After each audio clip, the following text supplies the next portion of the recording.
Okay, it's Mae Brussell. Take these off earphones. KAZU-FM in Pacific Grove, and I will take a half hour of calls from you if you have any questions that you want to talk about. There's a lot in the news. Otherwise, I will go run down some stories for you that might be of interest to you. I was going to bring in a record again to play some more, maybe next week, the Kennedy-Nixon debates for a half hour. Bye-bye. Good night. Thank you. Bye-bye. See you. Okay, I'll bring in a record. A lot of you liked that record that I had before. Liked it. What's to like about hearing the funeral of John Kennedy? But it was interesting to hear that day and what happened, how it transpired. Maybe the month of November I'll do that for you. But if you have some phone calls, I'll take them. I've been very unsociable in terms of calls at the house because I was trying to do some writing. I think I mentioned before last week, you give a little and you have to give up a lot when you do writing. I don't know. I sort of like the business of just being my own boss and answering my own phone and, spending the time of day the way I want it. It's nice to get stuff out when it's done and see it printed. And when it's printed, I'll let you know what it is and where it is. Oh, here's a telephone call, and we'll take one right now. Hello? Hi, Mae. Hi. I'm calling from Carmel. From Carmel, okay. And I have, millions of questions. Okay, let's take some. Okay. First of all, this article that you were just writing, who is it for, and can we read it somewhere? Well, I'll tell you what, as of now, I'm going to have my own magazine. You are? Yes. Larry Flint is now going to have 76 publications. He has 5 already, and he's giving me my own publication. Who's doing this? Larry Flint, publisher of Hustler. Okay. The next president of the United States. He doesn't get arrested before he has He doesn't get arrested, we don't both get shot. It's called Rebel, and it's about the first issue is entirely on the John Kennedy assassination. 50 pages that I did. And it's called The Nazis and the John Kennedy Assassination. Okay. And all material is new. Nothing in it has ever been... I took stuff from the Torbett document and from the Kennedy conspiracy and certain books, but it's put together in a way that none of it ever has been published or linked to John Kennedy, really. Paris Lamont did in the Kennedy conspiracy. Okay, how can we... Well, I'll tell you when it's on the stand. He got out the LA Free Press in 1978. It'll be the whole issue, and then it's...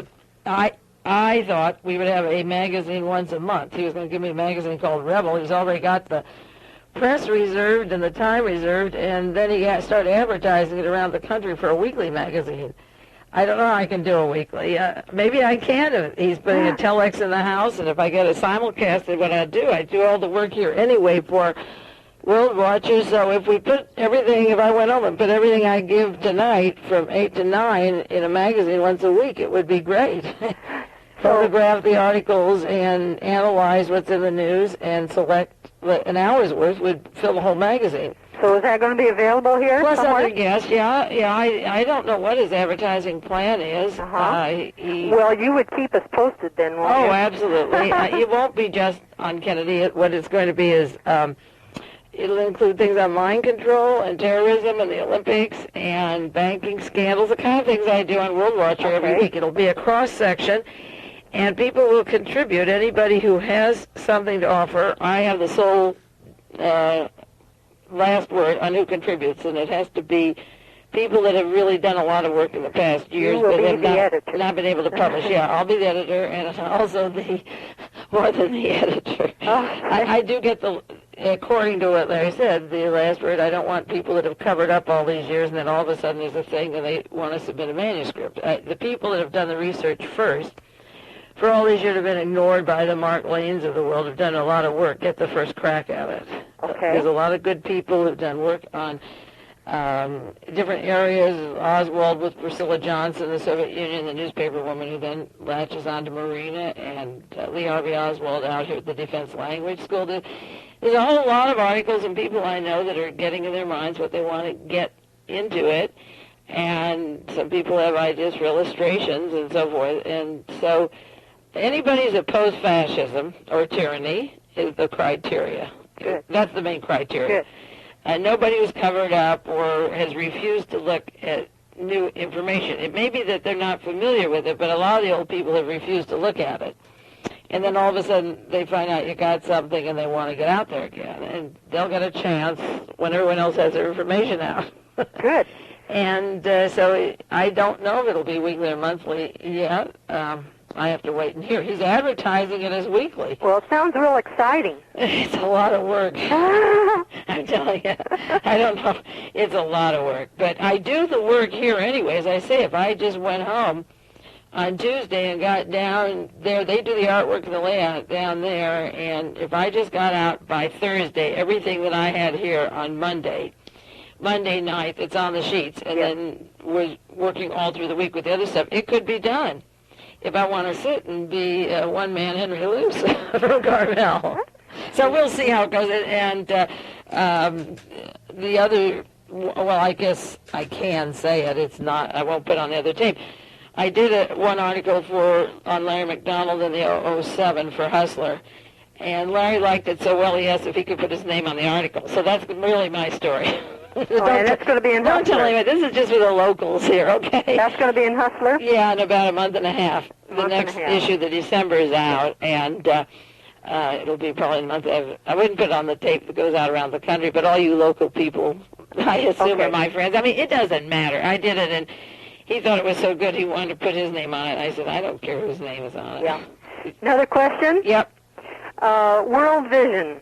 World Vision. Is it legit? No, it's a front. In fact, Adolf Hitler used the world vision. It is the use of the Christian front to either, if people are starving, they'll either turn to Christianity or they can keep dying. Well, I've seen Carol Lawrence pitching for it, and she's even been on location and showed starving children. She makes these big bloated bellies. Do you know that all of Salinas Valley is a tremendous, it's a supplier for the salad. It's called Salad Bowl of the World. I think 80% of the lettuce is grown in Salinas Valley. And do you know that iceberg lettuce has no nutrient of any kind?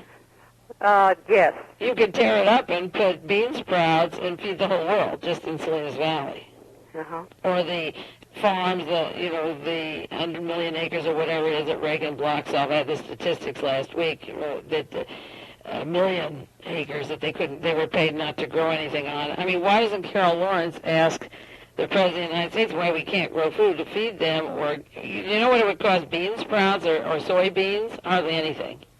So what the point is, like, they go down these places, the people are starving, I've seen the movies, and their bellies are bloated and they're all bones. I mean, it's just really sad. And an airplane comes in and they say, we'll bring you grain, and they throw them grain like you do at a bird in a cage, and if they turn Christian and send their kids to Christian schools, then they get more grain. If not, it proves that God punished them. Huh.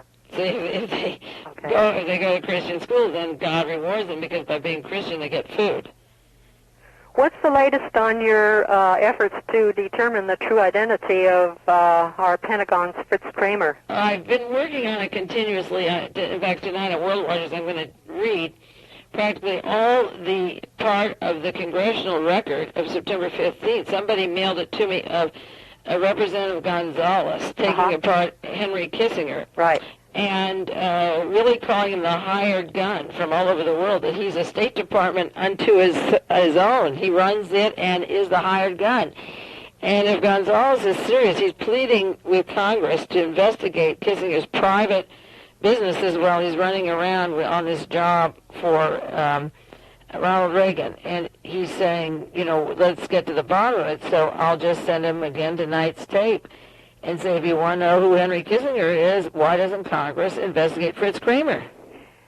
Have you had any responses to your tape? No, I've written, I have the address of old Fritz in Washington, and the last time I wrote to him, I keep collecting books on the Battle of the Bulge and information, and people keep getting me stuff, but I just sent a picture of Prisoner 33, and I sent a picture of him getting the award, and I said, is this you? And you'd think he'd say, I really can see the misunderstanding because we have the same name, but thank goodness it isn't me, I'm not Hitler's chief of staff. I appreciate that you're concerned because it is a big coincidence that I'm running the whole place with Daniel Reagan. Why don't you think he changed his name? Because people ask me that because Joseph Mengele didn't change his name, and Martin Bormann didn't change his name, and Klaus Barbie only changed to Altman until he was down in Bolivia.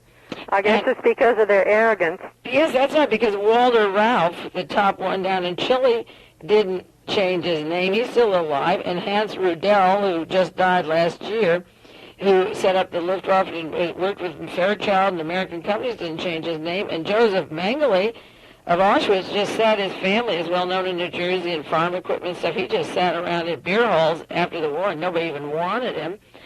Martin Bormann is down there, mainly doing experiments on Indians in Paraguay. Martin Bormann running the bank. See, if they changed their name, we wouldn't be able to find them. The old Nazis use the same names, and nobody cares because, you know, it's like me. People say, how come you have a unlisted telephone number? I say, in the phone book. And I said, well, because my friends couldn't find me, the enemies know where. And it's the reverse with the Nazis. Their friends know where to find them, and the enemies don't know where.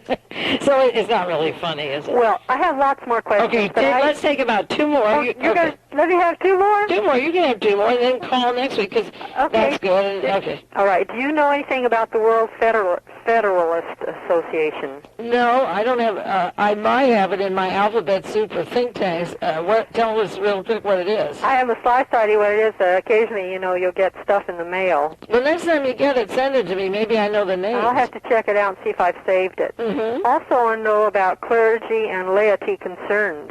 I've heard. I think those are the ones that are really concerned, aren't they? Those are the ones that are. I'm not sure. It says here in my notes that the person who's one of the persons that is on the National Advisory Committee for this is Reverend Robert F. Drinan. Oh well, forget it. Who's president of Americans for Democratic Action. Democratic Action, yeah. I'll tell you what, he works with High Frontier, Daniel Graham, who's the partner, Fritz Kramer. Drinan. I'll tell you what to do. Anytime you get, I call them the alphabet correspondence. And I'm trying to put them into a filing tank, you know, a filing thing, the think tank, right? Because they all interlock and they form like 200 or 300 dummy fronts. I don't have space for all of them, but they're really interesting. So any of those, just put them in my mail and let me see what they are. Don't throw them away. It makes you wonder, you know, whether they're legit or they're not withdrawing. They're always getting you, wanting you to contribute to. Yeah. Their organizations. Well, there's enough of them. Everyone will cough up a little bit, and then matching funds from the CIA is like probably $22 million. You know, drawn in. I mean, if Casey is escalating counterintelligence, they can take over these organizations and use them. Very good. Yeah. Okay. Okay, thanks for calling. Thank you very much. Okay. Bye. Oh, if you have some calls now, it is the phone number here is 375-3082, and if you have to account for a little extra money this year that you're going to pay income tax, you know you can send it to Kazoo. The student rate, I'll give you the rates and ask you for some money for the station. Hello?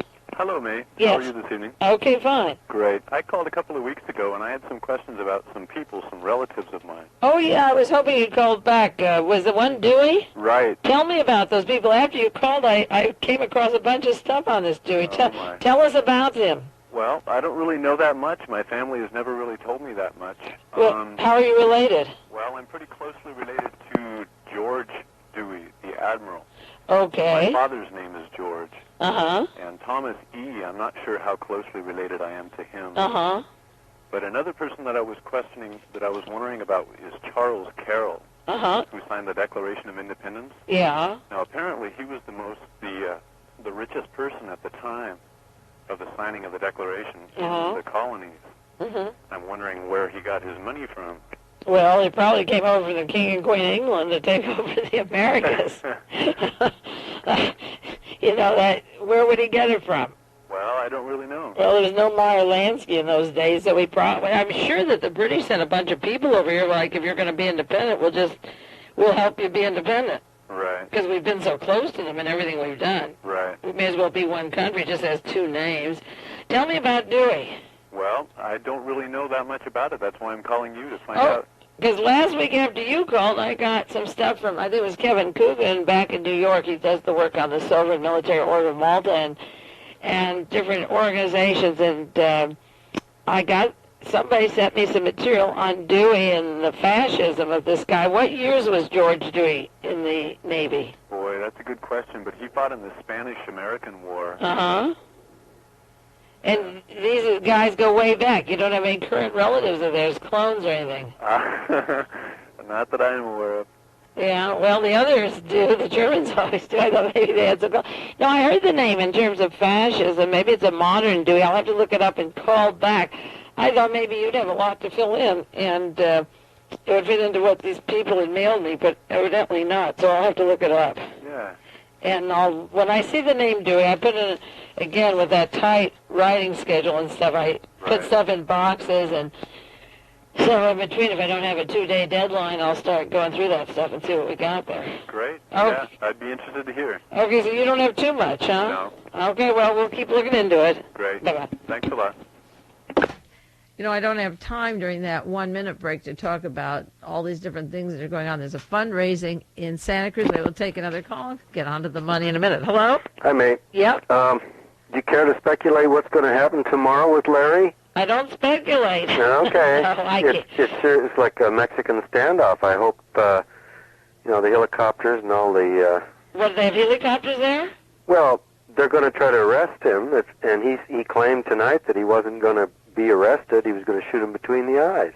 I better go down and protect my new boss. You better do something. You better call him or talk to this guy. I don't know if he's gone haywire or not, but on KGO they interviewed him, and he's going to shoot him between the eyes if they come after him. He's not going to shoot between the eyes. Well, that's what he said.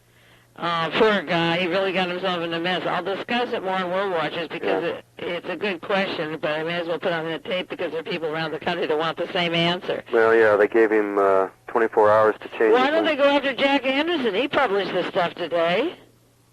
He just talked about it. He didn't put anything... He didn't go into any detail. Nobody says my aide saw the tapes. But he didn't... He's just talking about the tapes. He's apparently not revealing the contents. Poor Larry. I mean, listen, I was really worried about him today. I mean, the way he sounded on the radio, he said he's not going to be taken. He's not going to be arrested. He's not going to go with them. He's willing to show the tapes. No. As a matter of fact, he said he didn't have the tape. Oh. Anyway, tomorrow they're going to march up to his house. Shit. Oh, pardon me. I'm on the air. I'm sorry to provoke that, but that really looks bad. I mean, unless he has a change of heart. No, we can't do that. I'll talk to him. Yeah, please do. Okay, I'll let you go. Okay, bye-bye. Bye. Well, I forgot. I'm not talking on the telephone here. I better watch my words. It's kind of, I can't believe there'll be a shootout, but I don't know. I can't account for anybody's actions except my own. And we'll talk more about Larry Flint on World Watchers. I only know I'm only responsible for myself. I can advise people. He called and asked for advice on certain things about the DeLorean tapes, and I gave him the advice, and he went exactly the other end and did what he wanted anyway, and he's a grown man. And as I said, I'm not even responsible for what my kids do. I tell them certain things, and then they go their own way if they want. I can't advise him in a way that he listens. He's impulsive, and he did something, and I hope it works out okay. I can't imagine, of course, in America, that we do shoot people down, just like that fellow in front of the Washington Monument and so forth. Well, let's hope, okay? Let's see what's going on. I started to see there's a concert up in Santa Cruz, and it's a fundraiser for this station, and the tickets are $5. If you have more, you can spend it. It's called Ancient Future. November the 5th at 8 o'clock up in Santa Cruz. Did many of you get up there to hear those concerts? I hope you do. I heard one of their records on kazoo the other day, this Ancient Future, and it's a combination of different instruments from different time periods. And it really sounded nice. If I had time, I always say if, it's up at Moraga Concert Hall next Saturday, $5. You can buy the tickets in advance, Symbolin Records or Recycled Records in Monterey. So it would be appreciated if you'd help support the station. I may show up there. My boss isn't killed, or even if, I don't know. I call him the new boss because he wants to put money into the research and a publication, but we'll see what happens. The incident, and also I'll mention this now, and we can do it later. The subscription rates here are it's phone number is 375-3082, $15 for student and senior, $25 for basic backer. There's a letter in the box when I came here that the kazoo needs by December the 15th the sum of $500, which isn't much, to raise for their programming. And the letter says to you kazooers, it's very important that we raise this money to match their federal grant. They raised some last year, the $17,000 that was needed, and they need $500 by December the 15th to get their regular license to stay on the air. So if many of you would send $5 or $10 each person on the air, they're asking if they would put $10 in addition to putting their time in. But those of you that listen, and some people did send money to the station. There was a note in my box this week. Money went to the station. I thank you.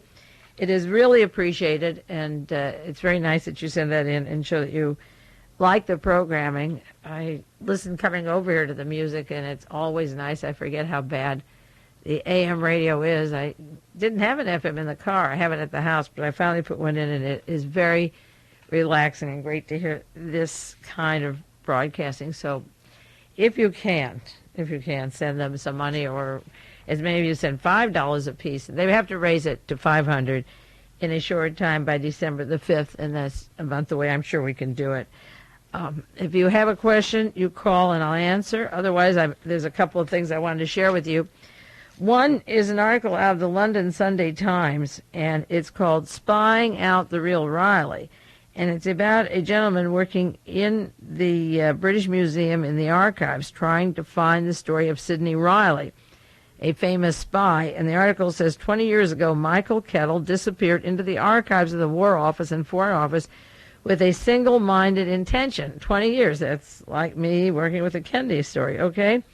He wanted to write the murky history of British intervention in the Russian Revolution. Some of that is written up in The Great Conspiracy by Michael Sayers and Kahn.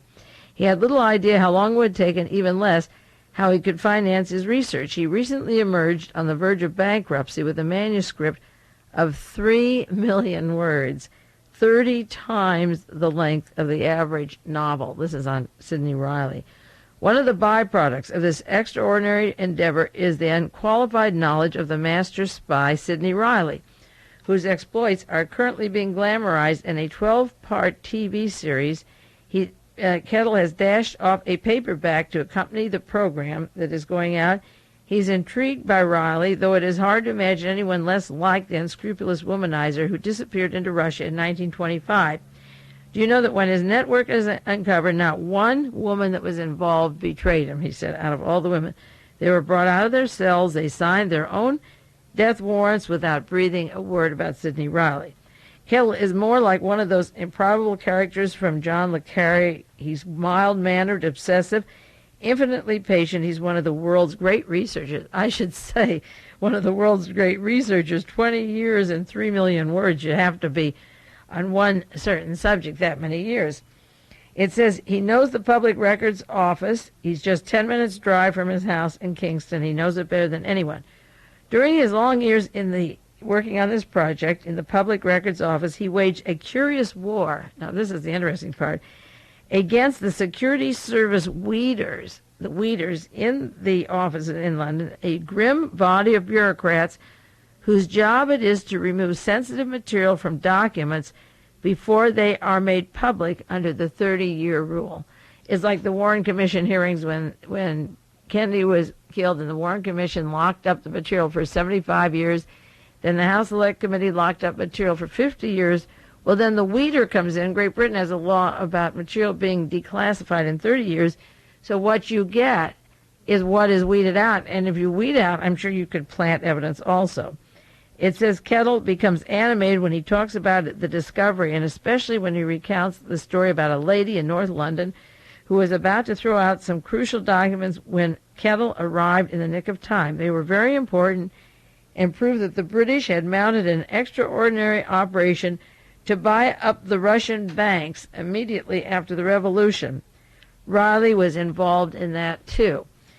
Interesting story. There will be this TV series, 12-part. He's going to get out a paperback, 3 million words, 20 years of work, but he encountered the weeders. That is really depressing to have the weeders, take out this material, because the true story after all that time is not even told then. There's another small article in the paper last week or so, Chappaquiddick Hazard. A resident says tourists create too much congestion when they look at Dykes Bridge, where Senator Edward Kennedy's accident killed Mary Jo Kopechne in 1969. They want the old bridge torn down. I think it would be nice to get rid of it and put the whole thing to bed. Seems to me there was enough bed going on, said Walter Wood, a director of the Chappaquiddick Island Association. All the people and all the bicycles and all the mopeds go to our house. We have all kinds of people coming through, and many of them go out to see the bridge. Maybe a lot of them are trying to check the tide of that particular evening and how far out it was and how the car would be sunk in very shallow water and so forth. They want to tear away the bridge where Mary Jo Kopechne was sunk in a car, and Senator Ted Kennedy went back and called various people in Washington, D.C., including Burke Marshall, the attorney, and nobody went looking for Mary Jo for quite a long time. She was dead, although she might have survived with an air bubble, and now they want to take the bridge down. John Judge in Philadelphia is doing a lot of work on the Jessica Savage case. He thinks she was murdered with the newspaper man from the Post. I heard one story that they had gotten hold of documents that Ronald Reagan had planned the invasion of Grenada for 2 years. So there are people investigating that, and we'll do more on the regular World Watchers program as the material comes in to me. There's a story just 2 weeks ago, the end of Colombia death squads urged. These death squads have been down in South America, in Brazil and Bolivia and Argentina and Peru and Colombia for a long time.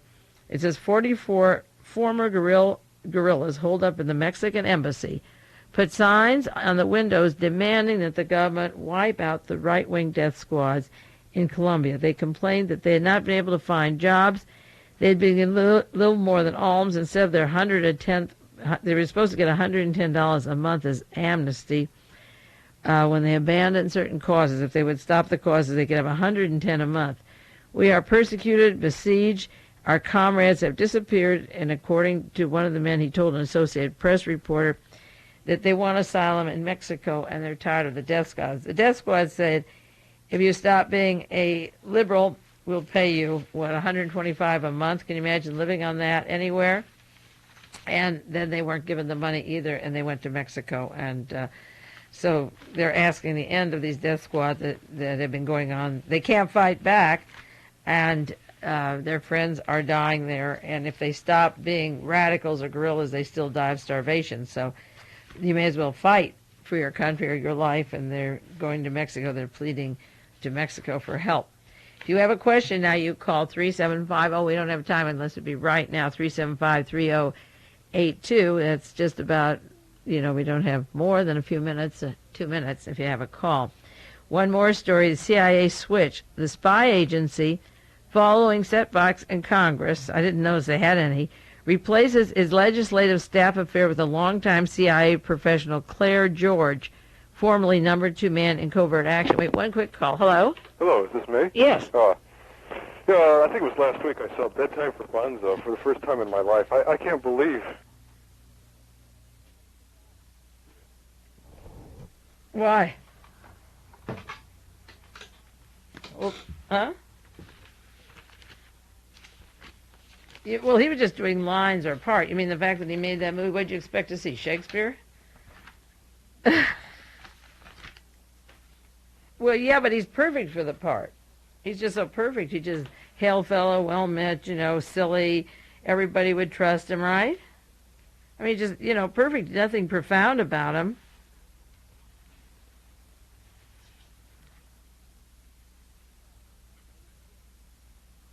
No. Read Charles Hyam's book on. Where were you in California when he was governor for 8 years? Well, that was madness.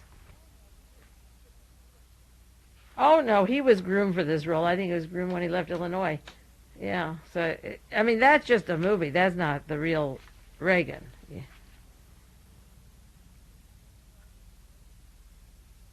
Yeah, well, the Westerns weren't so nice either. Never. And Westerns were just chasing a bunch of Indians around. What were they? Just hurting other people, to make a buck. He's a cold, cruel. Look, they don't even have their family around them. He's a cruel man. It's just on the button now, so I'm going to say goodbye. And call next week a little early, and we'll talk about it. Bye-bye. We can talk about Reagan for a long time, but I always felt he was a very, very cruel man. Okay, we'll start with the disclaimer, and then begin World Watch. The views expressed by Mae Brussell during World Watchers are those of the commentator and do not reflect the opinions of KAZU, its board of directors, or staff.